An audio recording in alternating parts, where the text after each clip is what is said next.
Queridos, abramos nossas Bíblias no segundo livro de Samuel, capítulo de número 2. Nós faremos a leitura que vai do versículo 1 até o versículo de número 11. Diz assim a palavra do Senhor. Depois disto, consultou Davi ao Senhor, dizendo: Subirei a alguma das cidades de Judá? Respondeu-lhe o Senhor: Sobe. Perguntou Davi: Para onde subirei? Respondeu o Senhor: Para Hebrom. Subiu Davi para lá, e também as suas duas mulheres, Ainoã, a jezreelita, e Abigail, a viúva de Nabal, o carmelita. Fez Davi subir os homens que estavam com ele, e com cada um a sua família, e habitaram nas aldeias de Hebrom. Então vieram os homens de Judá, e ungiram ali Davi rei sobre a casa de Judá. E informaram Davi de que os homens de Jabes de Gileade foram os que sepultaram Saul. Então enviou Davi mensageiros aos homens de Jabes de Gileade para dizer-lhes: Benditos do Senhor sejais vós, por esta humanidade para com vosso Senhor, para com Saul, pois o sepultastes. Agora, pois, o Senhor use convosco de misericórdia e fidelidade. Eu vos recompensarei este bem que fizeste. Agora, pois, sejam fortes as vossas mãos e valentes, pois Saul, vosso senhor, é morto, e os da casa de Judá me ungiram rei sobre si. Abner, filho de Ner, capitão do exército de Saul, tomou a Isbosete, filho de Saul, e fez passar a Manaim, e o constituiu rei sobre Gileade, sobre os Assuritas, sobre Jezreel, Efraim, Benjamim e sobre todo Israel. Da idade de 40 anos era Isbosete, filho de Saul, quando começou a reinar sobre Israel, e reinou 2 anos. Somente a casa de Judá seguia Davi. O tempo que Davi reinou em Hebrom sobre a casa de Judá foram 7 anos e 6 meses. Vamos orar mais uma vez? Deus santo, bendito, nós te louvamos, meu Pai, pelo privilégio, Senhor, de abrirmos a Tua palavra. Quantas pessoas espalhadas pelo mundo não têm, Senhor, esse texto nas mãos, ou não têm quem as explique. Nós queremos ao Senhor te agradecer, porque o Senhor nos dá o privilégio de nos sentarmos aos Teus pés, como povo Teu, dispostos a ouvir o Teu querer. Por isso, meu Deus, abra os nossos olhos, quebranta os nossos corações, para que estejamos aptos a ouvi-lo. No nome de Cristo. Amém. Já parou para pensar, meus irmãos, quantas categorias nós temos para pessoas que não estão na igreja? A gente usa a categoria: fulano está fraco na fé, fulano é amigo do evangelho, fulano é desviado, e ainda tem hoje agora os desigrejados, não é? A gente precisa entender que essas categorias dizem respeito à igreja. É como a gente enxerga essas pessoas em relação à igreja. Mas, biblicamente, nós só temos 2 categorias. Quem não está com Cristo está contra Cristo. Eu preciso entender que não existe categorias paralelas. E nenhuma dessas categorias paralelas fazem nenhuma diferença. Se eu, por exemplo, eu posso estar na igreja a minha vida inteira e meu coração não ser obediente ao Senhor, não ser submisso ao Senhor. Se eu não sou submisso ao Senhor, não importa se eu estou na igreja, se eu tenho funções na igreja, não importa nem se eu sou o pastor da igreja. Se meu coração não é submisso ao Senhor, consequentemente eu não faço parte do reino do Senhor. O que nós temos então que avaliar não é necessariamente a posição que essa pessoa está em relação à igreja, mesmo que isso seja um grave sintoma de como está o seu coração. Mas eu devo avaliar como está o meu coração em relação ao reinado de Cristo. O texto que nós acabamos de ler é o início do reinado de Davi. Aconteceram muitas coisas. Desde que Davi foi ungido rei por Samuel, foram 10 anos de muita luta, de muita batalha. Saul tinha perdido o reino e tinha perdido a dinastia, porque ele era um homem religioso, coloca Deus em tudo quanto ele vai fazer e dizer, mas não obedecia às ordens do Senhor. Por não obedecer às ordens do Senhor, foi destronado, perdeu o reino e perdeu a dinastia. Na última batalha que nós vimos, ele lutando contra os filisteus, morreu Jonatas, morreu mais 2 filhos dele. Israel então estava em sofrimento. E E o capítulo 1 de 2 Samuel iniciou justamente com esse ar fúnebre, com muita tristeza. Chega-nos a informação para Davi, que Saul morreu e Jonatas também. Chegou por meio de um amalequita, interesseiro, querendo ganhar vantagem. Disse que ele mesmo tinha matado Saul, trouxe a coroa para Davi, querendo fazer de Davi um rei, achando que com isso teria alguma vantagem. E ele só assinou a sua sentença de morte, porque Davi disse que por causa do que ele tinha dito, da própria boca dele, ele iria morrer. E foi assim que aconteceu. Davi mostrou toda a sua tristeza quando ele produz um cântico, Caíram os Valentes, o cântico do arco, onde ele chora a morte de Saul, chora a tristeza de Israel e chora a morte do seu amigo Jonatas, a quem ele muito amava. O capítulo 2 ainda tem esse tom fúnebre, ainda tem a lembrança de Saul, mas o reino agora se inicia. E nesse início do reino de Davi, que é uma prefiguração clara do reino de Cristo, vai ser iniciada agora uma série de fases em que Davi agora vai, aos poucos, assumindo o reinado de forma completa. E essa primeira parte desse primeiro capítulo é muito sintomático, porque nós temos não só homens que submetem-se a Davi, mas nós temos também a primeira revolta contra Davi, o primeiro grupo que não se submete a ele. Vejam comigo aí, a partir do versículo número 1, como Davi se torna rei e de como o Senhor está com ele em todos os passos. Versículo número 1 diz que Davi, então, depois disto, depois de saber que Saul estava morto, consultou ao Senhor. Esse é o grande diferencial de Davi em relação a Saul. Você não vai encontrar Saul tentando consultar o Senhor. Por muito poucas vezes ele se interessou pelo que Deus queria que ele fizesse. Na maioria das vezes, o próprio Samuel trazia qual era a vontade do Senhor. No dia que ele quis saber qual era a vontade do Senhor, Deus não queria mais falar com ele, e ele precisou procurar uma espírita para tentar trazer o espírito de Samuel e descobrir qual era a vontade do Senhor, e ele descobriu só coisas terríveis naquele dia. Davi não. Davi quer dar passos, mas passos de acordo com a vontade de Deus. Ele mostra a submissão a Deus. Ele está numa cidade que não é mais confortável. Ele estava na cidade de Ziclag, na região de Gate, servindo ao rei Aquis. Vocês lembram disso? Ele deveria estar na guerra contra Saul, mas Deus, de forma muito providente, retirou-o da batalha e mandou-o de volta. Chegando na cidade de Ziclag, ele teve uma péssima notícia. A cidade tinha sido saqueada, queimada. Todos os bens e mulheres e crianças tinham sido levados cativos pelos amalequitas. Ele então vai lutando com os amalequitas, reconquista tudo, traz todo mundo de volta para Ziclag, e foi em Ziclag que ele teve a notícia que Saul tinha morrido. Mas a cidade está destruída. Eu preciso me lembrar disso.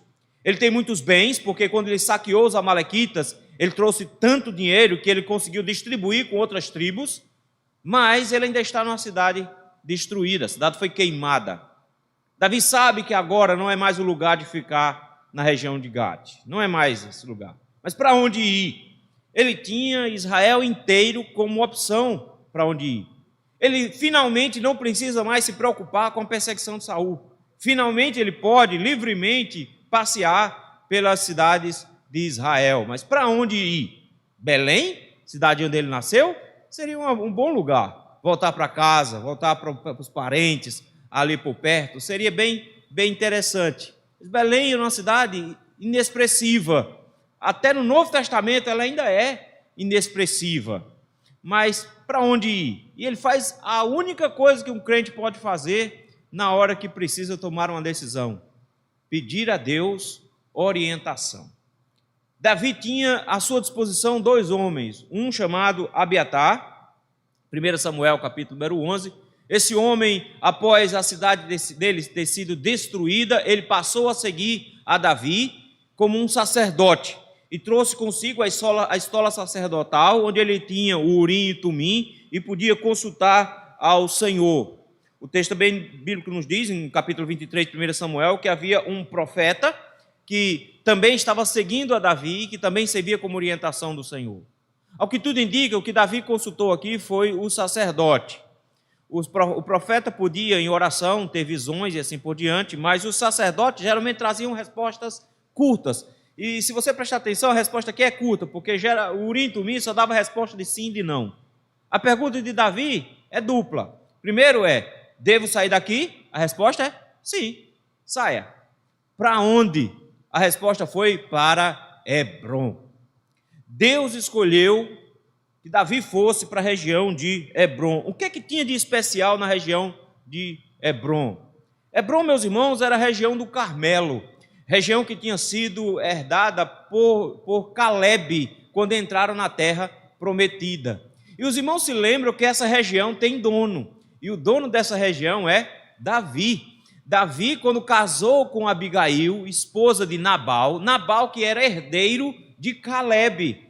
E como herdeiro de Calebe era um homem riquíssimo, justamente da região de Hebrom, e todas as posses de Nabal passaram a ser de Davi quando ele se casou com Abigail. Então todo o território do monte Hebrom já pertencia a Davi. Era uma região próspera, muito rica, nós tiramos pelo próprio Nabal, que era riquíssimo, e Davi, então, decide aqui, com base na orientação do Senhor, queria voltar para Hebrom. E Hebrom se torna a base, o centro do governo de Davi. Mas eu gosto do texto, como ele mostra, que Davi não simplesmente decide, vamos, e vai-se embora, e deixa como se o restante fosse atrás dele, como um grupo inexpressivo. Não, o texto faz questão de dizer quem Davi levou. Porque o texto não está se preocupado somente em dizer que Davi foi reinar em Hebrom. Ele quer mostrar que Davi está levando todos consigo, que o reinado inteiro está se deslocando agora para Hebrom. É a corte que está se deslocando. Veja aí, versículo número 2. Subiu Davi para lá, também as suas duas mulheres. O texto sempre faz questão de dar um breve histórico sobre as duas. Ainoã, a Jezreíta, e Abigail, viúva de Nabal, o carmelita. Abigail dava, então, a Davi a posse de todo aquele território. Mas não são só as duas mulheres. Ao que tudo indica, Davi ainda não tem filhos, porque só vai nascer filhos no capítulo 3 para Davi, e eles já nascem em Hebrom.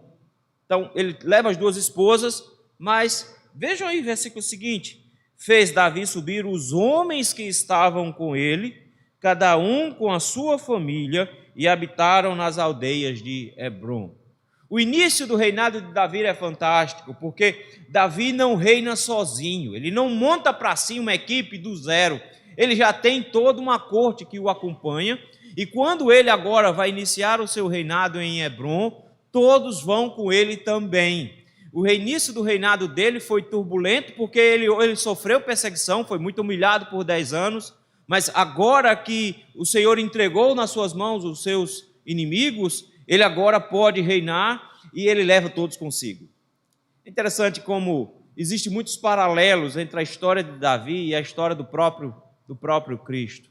Quando ele, em humilhação, também foi perseguido, como ele também foi, tentaram matar até que conseguiram matá-lo e assim por diante.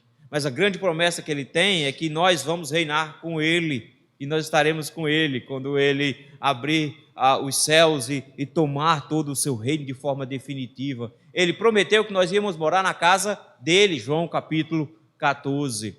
O fantástico nisso tudo é que o reinado de Cristo é também o nosso reinado. Nós vamos com ele, reinando com ele.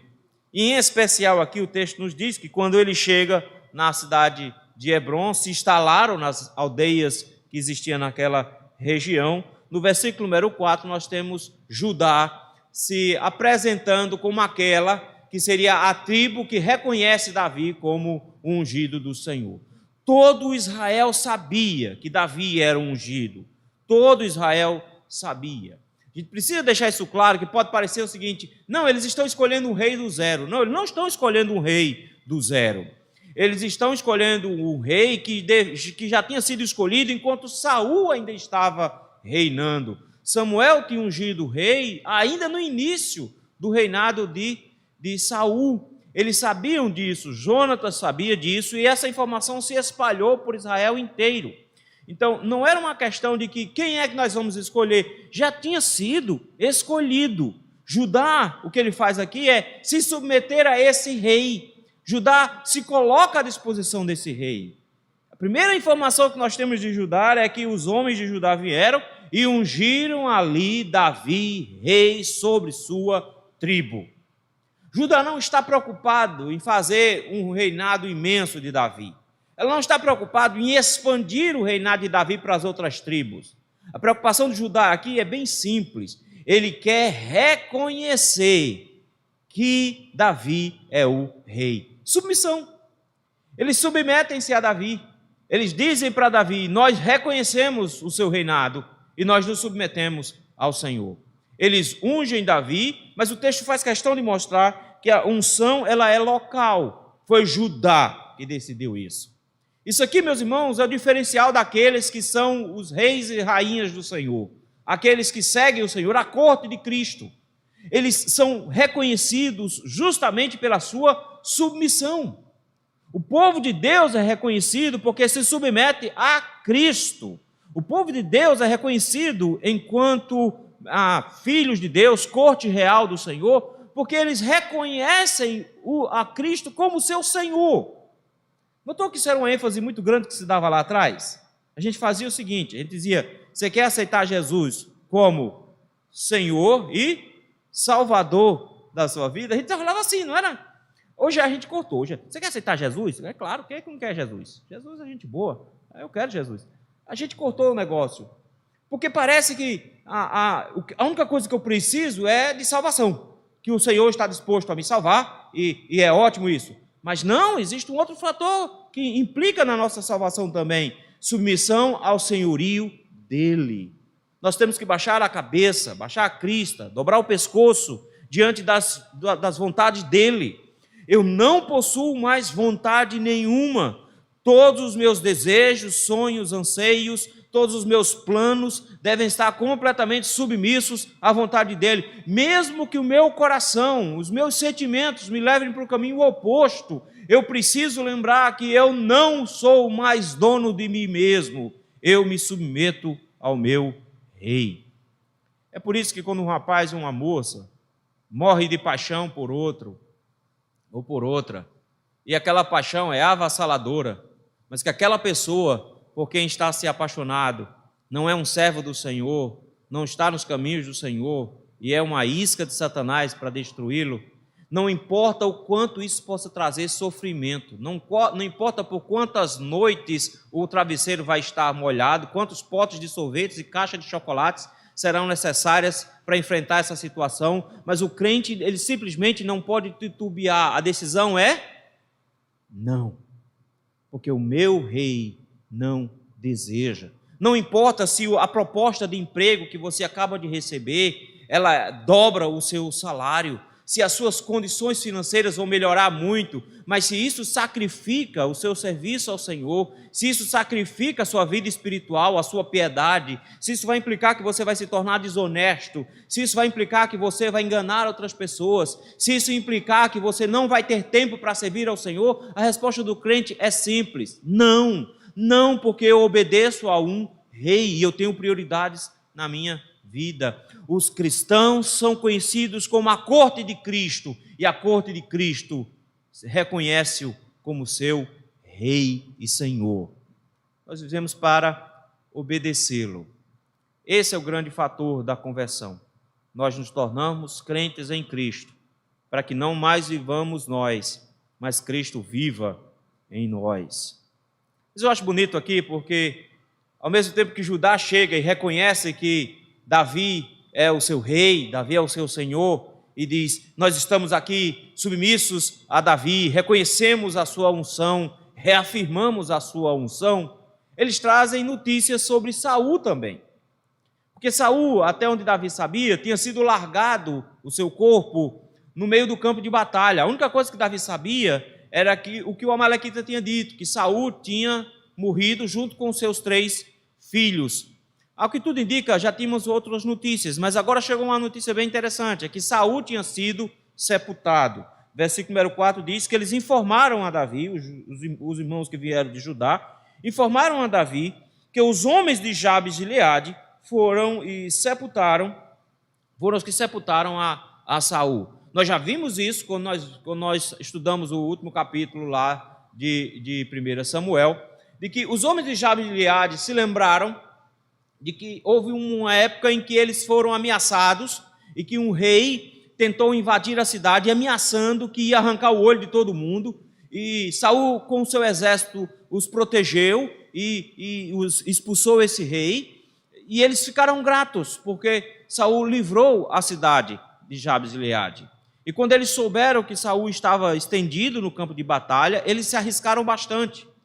Eles tinham 20 quilômetros de distância, então eles caminharam 20 quilômetros indo, depois mais 20 quilômetros voltando. Eles tiveram que atravessar um rio, porque a cidade de Jabes de Gileade ficava do outro lado. Eles tiveram que atravessar as linhas inimigas, então eles arriscaram a vida passando no meio do exército filisteu. Eles pegaram o corpo de Saul e dos seus filhos, mas o corpo já estava bem estragado, já estava bem dilacerado. Pegaram esse corpo, queimaram e pegaram os ossos e enterraram. Fizeram uma coisa digna, se bem que a cabeça de Saul não estava lá. A cabeça de Saul tinha sido levada, mas o corpo foi resgatado e o corpo, pelo menos, foi enterrado de forma digna. Disseram isso para Davi como uma forma de consolo, porque se você pensar como Davi chorou a morte de Saul e de Jonatas, escrevendo inclusive um hino de lamento pela morte de Saul e de Jonatas, isso foi um bom conforto.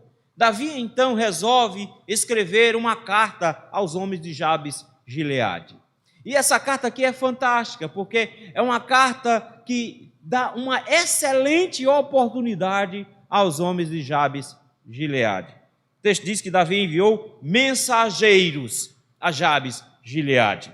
Ele tem uma notícia para dar para eles, ele tem uma boa palavra para dar para eles, ele tem um evangelho para dizer para eles. O que é que ele tem para dizer para eles? Primeiro, um elogio. Ele começa assim: benditos do Senhor sejais vós. Ele já começa abençoando. Sejam abençoados, porque vocês fizeram uma coisa muito boa. Vocês fizeram uma coisa muito boa. Vocês não deixaram que o corpo de Saul apodrecesse no campo. Vocês fizeram uma coisa boa. Ele envia mensageiro e diz: benditos do Senhor sejais vós. Agora eu quero que você preste atenção como Davi se utiliza sempre do nome do Senhor da aliança aqui. Ele diz: vocês são os benditos do Senhor, porque vocês estão debaixo da aliança do Senhor. É daquele Deus com quem vocês têm um acordo. Vocês são, então, filhos de Deus. Vocês estão debaixo da proteção do Senhor. E vocês devem ser benditos por Ele, porque vocês fizeram uma coisa que Ele chama de humanidade. Vocês fizeram uma coisa humana, um ato de caridade. Foi isso que vocês fizeram. E vocês sepultaram Saul. Coisa boa que vocês fizeram. É como que ele estivesse dizendo: parabéns, que Deus abençoe vocês, porque vocês tiveram pena de Saul, vocês se lembraram de como Saul foi bom para vocês, vocês honraram o seu rei, vocês foram lá, pegaram o corpo dele, providenciaram tudo e sepultaram Saul. Que coisa boa, parabéns pelo que vocês fizeram. Daí vem um clamor por bênção sobre eles, versículo 6. Agora, pois, o Senhor use convosco de misericórdia e fidelidade. Essas duas palavras são fantásticas. Davi gosta dessas palavras. Essas são as duas palavras bases da aliança. São as duas bênçãos da aliança. Elas são tão complexas que quando você pega essas duas palavras no dicionário hebraico e vai ver a quantidade que existe de tradução para ela, meu irmão, é praticamente uma página toda para cada uma. É muita definição, porque ela aparece o tempo inteiro e elas sempre aparecem juntas. Salmo 23, lá no final: bondade e misericórdia certamente me seguirão. São essas duas palavras. Ora elas significam bondade, ora é misericórdia, ora é fidelidade e assim por diante, porque ela diz respeito ao caráter de Deus e aquilo que Deus faz com base nesse caráter, a bondade que Deus executa. São as palavras da aliança. O que Davi está evocando sobre os homens de Jabes e Gileade são a bênção do Senhor da aliança sobre eles. O Senhor está evocando sobre eles a bênção da comunhão com eles. Eles deveriam ter bondade e fidelidade, bondade e misericórdia. Ou no texto que está usado aqui, misericórdia e fidelidade. Quem Deus é e o que Deus faz sobre vocês. E ele diz, e pessoalmente, eu vos recompensarei isso que vocês fizeram. Eu vou pagar vocês. Eu vou dar bênção a vocês também. Davi não só roga a bênção da misericórdia e da fidelidade do Senhor, mas ele diz, e eu pessoalmente vou abençoar vocês.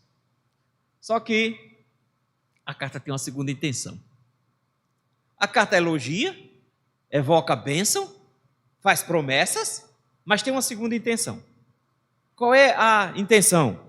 Davi quer dar a esses homens de Jabes e Gileade uma chance. E olha só como é que ele faz, versículo de número 7.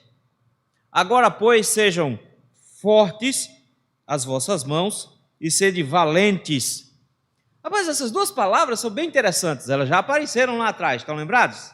Se você for para Josué capítulo 1, versículo 8, que você provavelmente já colocou em algum cartão de aniversário, está lá escrito, né? Ser forte e corajoso, não temas nem te espantes. Você já colocou lá. Essas palavras são importantes, ser forte e corajoso. Só que ser forte e corajoso são palavras que aparecem nas Escrituras em momentos muito específicos, em momentos de transição governamental. Foi isso que aconteceu lá em Josué, capítulo de número 1. Porque o que estava acontecendo é que Josué precisava assumir agora a liderança. E assumir a liderança significava dar passos importantes para a liderança. Por isso que como é que Deus começa a conversar com Josué? Deus não começa com Josué, Josué, seja forte e valente. Não, Deus não começa assim. Olha como é que Deus começa no versículo 1 de Josué, do capítulo 1. Depois da morte de Josué, não, estou em Juízes. É Josué, não é Juízes não. Olha aí.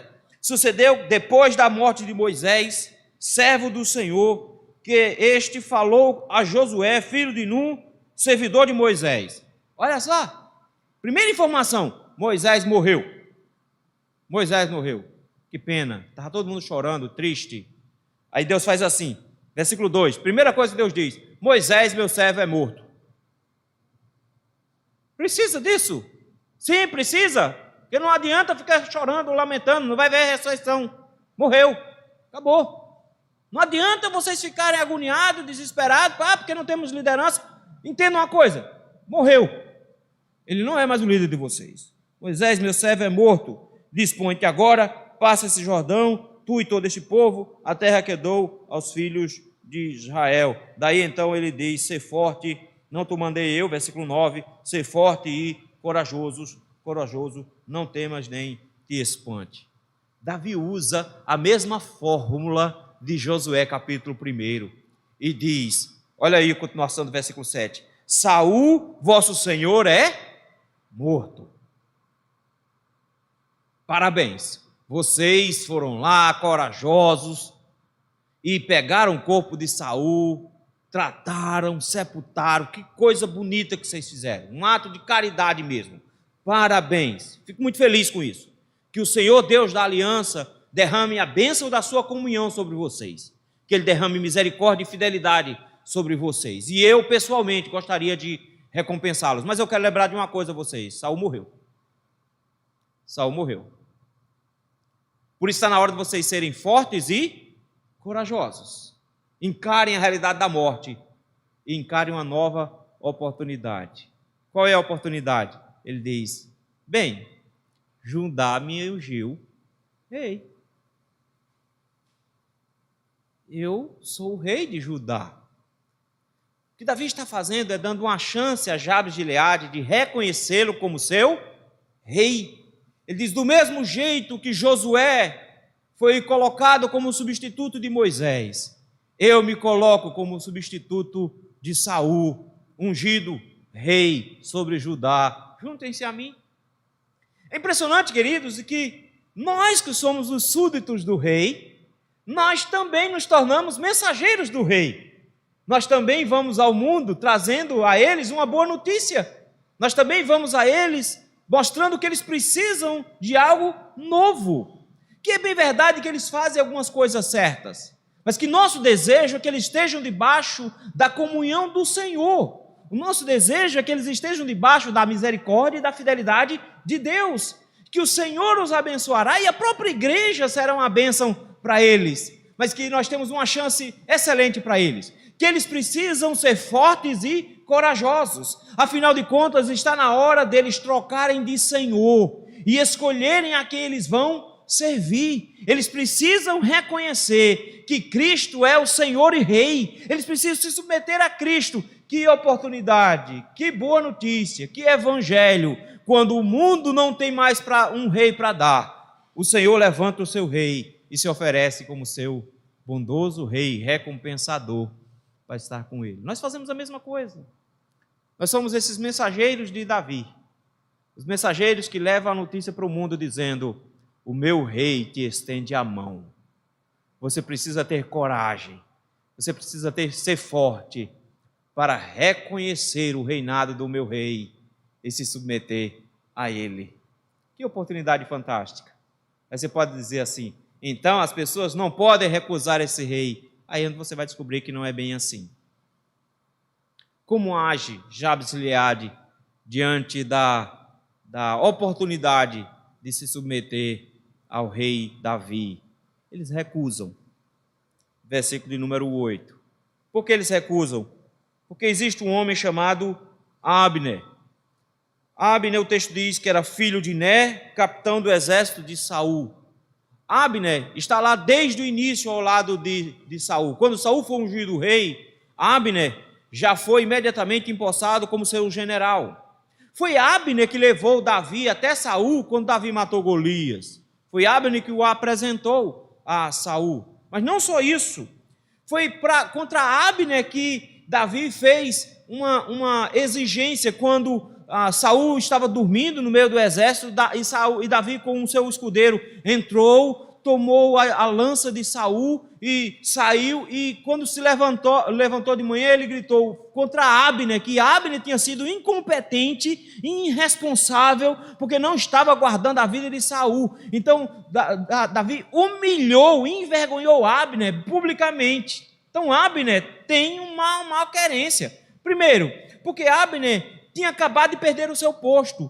Desde o dia em que Saul assumiu como rei, que Abner tinha um posto de honra. Ele era o braço direito de Saul na guerra. Ele era o general dos exércitos. Quem Abner é agora? Não é mais ninguém, porque o exército acabou-se, porque Saul morreu, ele não é mais ninguém. Além disso, ele detestava Davi, porque Davi o humilhou publicamente diante do seu exército, mostrando que ele era um incompetente e um irresponsável.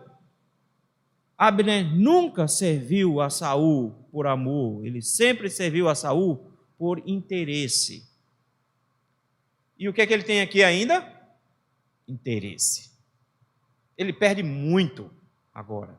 Ele não é mais ninguém. Por isso que o texto diz que Abner foi lá e tomou Isbosete. Isbosete, meus irmãos, ele vai aparecer em 1 Crônicas, capítulo 8. Lá ele aparece com outro nome, lá ele aparece com o nome Esbaal. Provavelmente mudaram o nome aqui justamente por causa do nome dele. Baal é o termo para Senhor, então ele seria o homem do Senhor. Mas Baal também era uma divindade da região. Então por isso provavelmente mudaram o nome dele aqui e colocaram como Isbosete. Quem era Isbosete? Isbosete é aquele camarada que nem fede nem cheira. Ele não servia nem para a batalha, porque Saul foi para a guerra, levou 3 filhos, mas Isbosete ficou em casa. Nem para a batalha ele foi. Ele é um cara completamente inexpressivo, é um cara sem força, sem disposição nenhuma. Ele é um Zé Ninguém, na verdade. Só que quem tem interesse aqui não é Isbosete. Você não vai ver ele preocupado com isso. Pelo contrário, coitado. Ele é fraco, ele é tímido e vai morrer de graça nesse processo. Mas Abner não. Abner, ele é ganancioso. Abner, ele é interesseiro. E o que ele faz? Ele resolve que não vai seguir a Davi, porque Davi já tem o seu próprio exército. Davi já tem os seus próprios generais, Davi já está todo organizado, e ele e Abner não se cheiram direito, não se batem direito, porque Davi fez críticas duras contra Abner. Ele diz, como é que Davi sabe que eu não protegi Saul e ele vai me colocar como protetor dele? Ele não vai fazer isso. Por isso ele começa a armar uma maneira de criar um reino paralelo. Eu quero que você note que os homens não querem se submeter ao Senhor porque eles querem ter privilégios pessoais. É por isso que Abner não quer se submeter a Davi. A vontade do Senhor é que Davi fosse o rei. Abner sabia disso. Mas Abner resolve seguir o padrão do mundo. Qual é o padrão do mundo? Morreu o rei, viva o rei. Quem assume? O filho do rei. Ok? Saul perdeu 3, mas ainda tem um. Não interessa que ele seja. Enquanto houver um filho do rei, esse é o substituto legal. Era assim que o mundo fazia. Mas não é assim que Israel faz. O que Israel faz é um termo de aliança com Deus, onde Deus escolhe quem é o rei. Aqui não. Aqui não. Abner diz, eu quero Isbosete. E ele vai tramar para montar um reino para Isbosete. Quem cria esse reino é Abner. Como é que ele começa? Ele leva Isbosete para Manaim. Lá em Josué, capítulo 21, nós vamos descobrir que a cidade de Manaim é uma cidade sacerdotal, é uma cidade refúgio, é uma cidade protegida. Essa cidade não podia ser atacada. Ninguém podia ir lá para matar alguém. Era uma cidade onde até os criminosos eram protegidos lá. Um assassino que corresse para uma cidade dessa não podia ser atacado e morto dentro da cidade enquanto o sacerdote estivesse vivo. Ele estava protegido. O que ele está tentando fazer é colocar o seu rei num lugar onde ele não será atacado por Davi. Ele coloca esse rapaz lá e o consagra como rei e costura um negócio esquisito, que é uma aliança entre todas as outras tribos. Vejam aí, versículo 9. E o constituiu rei sobre Gileade. Vejam a diferença. Davi foi ungido rei por Samuel, porque Deus escolheu para ele ser Samuel. Uma tribo inteira, a tribo de Judá, reconheceu a unção de Davi e ungiu o rei sobre si. Aqui é Abner. É Abner, sozinho, que está constituindo um rei. Ele está constituindo um rei, porque ele tem interesses. E quando ele constitui esse rei, ele começa a costurar uma aliança. O reinado foi sobre os assuritas, sobre Jezreel, Efraim, Benjamim e todo Israel. Ele ficou de tribo em tribo, convencendo a liderança a que o rei deveria ser o filho de Saul.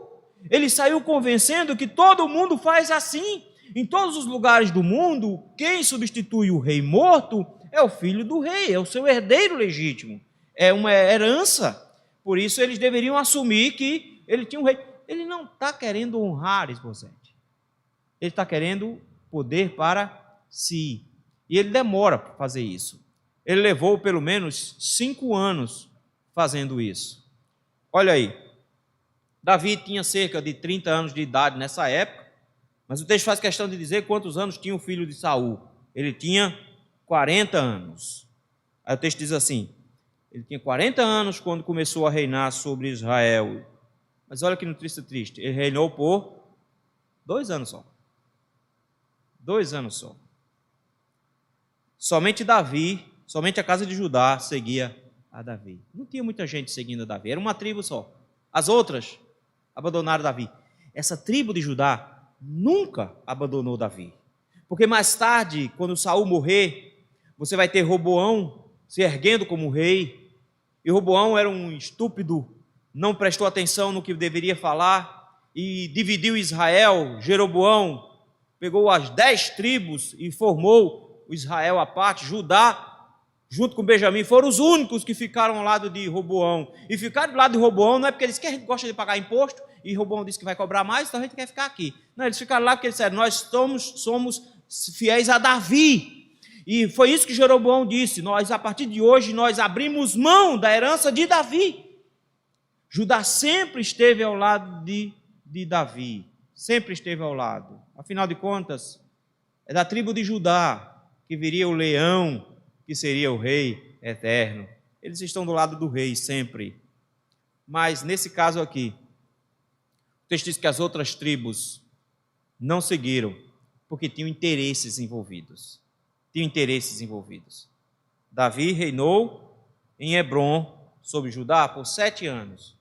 Por 5 anos, Abner organizou tudo para tornar Isbosete rei. Isbosete se torna rei em Manaim, mas só reinou por dois anos. O que eu quero mostrar para vocês é o seguinte: a oferta do Senhor de paz vai ser lançada ao mundo, mas os homens ainda preferem os seus próprios interesses e vão montar reinos hostis ao Senhor. Salmo 2, que nós lemos hoje. Eles se erguem e se insurgem contra o Senhor, eles se levantam contra o seu ungido, eles não querem se submeter ao Senhor porque eles têm interesses particulares, e eles vão buscar todo tipo de proteção para se lançarem contra o Senhor e guerrearem contra o Senhor, mas ao invés de encontrarem os seus interesses sendo supridos, a única coisa que eles conseguem encontrar é a morte, que vai acontecer aqui até o capítulo 5, vai morrer todo mundo. Ou seja, os homens continuam hostis ao reinado de Cristo, mas todos os que forem hostis ao reinado de Cristo, eles estão sendo hostis porque eles têm interesses particulares para não se submeterem ao Senhor, mas terão da parte do Senhor a punição necessária. É por isso que ele recomenda lá no Salmo 2, beije o filho para que ele não se, antes que ele se irrite. Meus queridos, nós temos então uma perspectiva bem importante aqui, que nós precisamos avaliar. Em primeiro lugar, nós somos partes integrantes do reino de Deus. Como é que eu sei que eu sou parte integrante do reino de Deus? Se eu estou enquadrado naquele grupo lá dos fracos na fé, dos desviados, Não é assim que você descobre, não. Esse grupo já tem um coração que mostra muito do que eles são. Mas o que eu preciso avaliar hoje é se eu realmente estou como aqueles que são a corte do Senhor. Quem são a corte do Senhor? Aqueles que reconhecem a Jesus Cristo como seu Senhor e que estão realmente dispostos a obedecê-lo.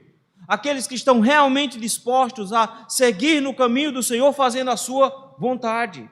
Meu irmão, o que caracteriza um crente verdadeiro é que quando Deus fala, ele baixa a crista, que quando ele sabe qual é a vontade de Deus, ele se submete. Ele não é alguém que revoltoso, que se levanta contra a vontade do Senhor, ele se submete. Tem um teste interessante que a gente faz em gabinete pastoral. Quando a gente começa a apresentar a vontade do Senhor para a vida da pessoa e a pessoa fica rebatendo. Eu brinco e faço o seguinte: até aquele instante eu estava tratando a pessoa como crente. Se ela está rebatendo muito, agora começa a evangelizá-la. Porque o que ela precisa é se submeter ao senhorio de Cristo. Não há salvação fora do senhorio de Cristo.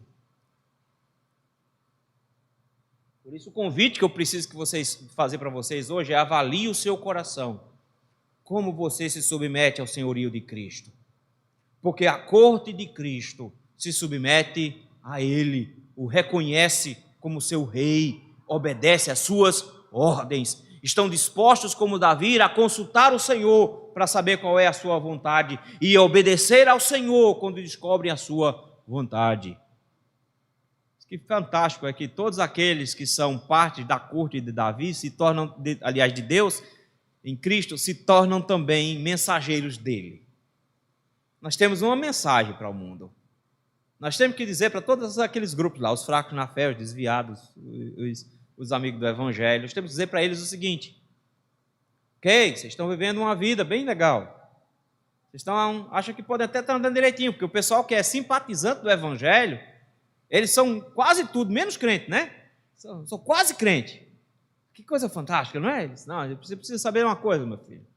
Coisa boa, que bom, que você não fuma, não bebe, trabalha, não trai a esposa, você é um bom cidadão, uma boa pessoa. Você tem uma chance, uma oportunidade agora enorme. Ser forte e corajoso, sabendo que você precisa trocar de senhor hoje. Que o seu senhor é morto, mas você precisa se submeter ao senhorio de Cristo. Não basta ser simpatizante do Evangelho. Isso é legal, mas você precisa se submeter ao Senhor. Essa é a nossa mensagem, meus irmãos. Nós somos os mensageiros do Senhor. Nós temos que ir ao mundo dizendo ao mundo: vocês precisam se submeter a Cristo. O mundo é hostil a Cristo, a gente fica se assustando. Vixe, eles não querem obedecer. Queridos, eles não fazem parte do reino de Deus, eles são um reino hostil. Nosso trabalho é chegar para eles dizendo: rendam-se aos pés de Cristo. Não é Jesus te ama, não. É renda-se a Jesus, porque Ele é o Rei magnífico, Ele é o Senhor de toda a glória. Renda-se hoje. Mas você precisa entender também que do mesmo jeito que existe um grupo que reconhece o senhorio de Cristo, existe um grupo que está hostil ao senhorio de Cristo. E aí vem a questão que eu preciso que você pense agora. Eu perguntei que se você era membro do corpo de Cristo, se você obedecia às ordens. Mas você precisa avaliar também se você não está vivendo por interesses. Se você não está simplesmente vivendo para si, porque isso é sintoma de um grupo que é hostil ao reino de Cristo. E quando você for pregar, você tem que lembrar: os homens amam a si mesmos. Eles precisam abandonar o seu próprio desejo no seu próprio coração para seguir a Cristo. Vamos pregar por amor às almas, tu vai apanhar. Você tem que pregar por amor a Cristo, porque os homens não vão te amar. Os homens vão te odiar. E quando os homens te odiarem, você vai odiar também. Ame a Cristo e pregue a Cristo por amor a Ele, para que esses ímpios se transformem em servos de Deus, para que eles sejam conquistados pelo nosso Rei, o leão da tribo de Judá, e se submetam. Mas avise para eles como é que termina aqueles que são hostis ao Senhor. Eles têm os seus próprios interesses, buscam criar um reino contrário ao reino do Senhor, mas o Senhor é vitorioso no final sobre todos eles. Eles precisam saber disso, e nós precisamos lembrar disso também. Fica-nos o desafio hoje, meus irmãos, porque nós dividimos a igreja em categorias eclesiásticas. O Senhor divide a igreja em categorias de coração. Os corações que fazem parte da corte real do Senhor estão submissos a Ele, são mensageiros dEle, para proclamar esse rei e conclamar a submissão dos povos. O outro coração é um coração que serve a si mesmo, pelos seus próprios interesses, são hostis a Deus. Eles precisam ouvir os mensageiros do Senhor e mudarem de opinião antes que a destruição os alcance. Que Deus nos ajude a sermos súditos e mensageiros do Rei dos Reis e Senhor dos Senhores.